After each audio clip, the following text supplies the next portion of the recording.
Prosegue l'attività di Telefono Aiuto, l'associazione che da oltre un decennio ad Agrigento e provincia si occupa di violenza contro le donne e della difesa dell'istituzione famiglia. Senso comune della famiglia inteso anche come impegno dell'istituzione comune verso la famiglia.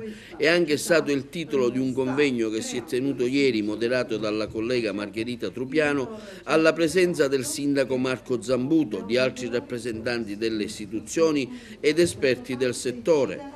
Un momento anche per il sindaco di fare un bilancio dell'attività della sua amministrazione sul fronte della solidarietà sociale.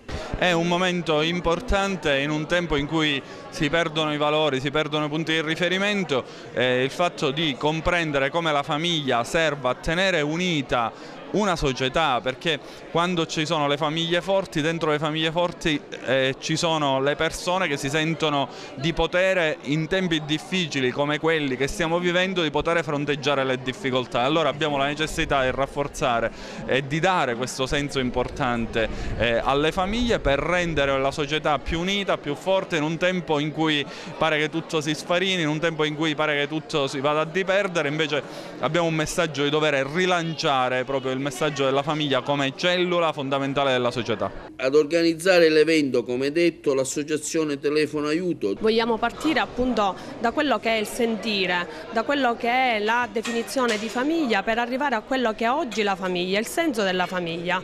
Oggi per famiglia si intende un raggruppamento di persone che condividono, che si amano, che hanno dei valori e che riassumono nei loro comportamenti quello che è la vita di relazione, che deve essere di pacificazione, di rispetto. Purtroppo questo molto spesso non succede all'interno delle case.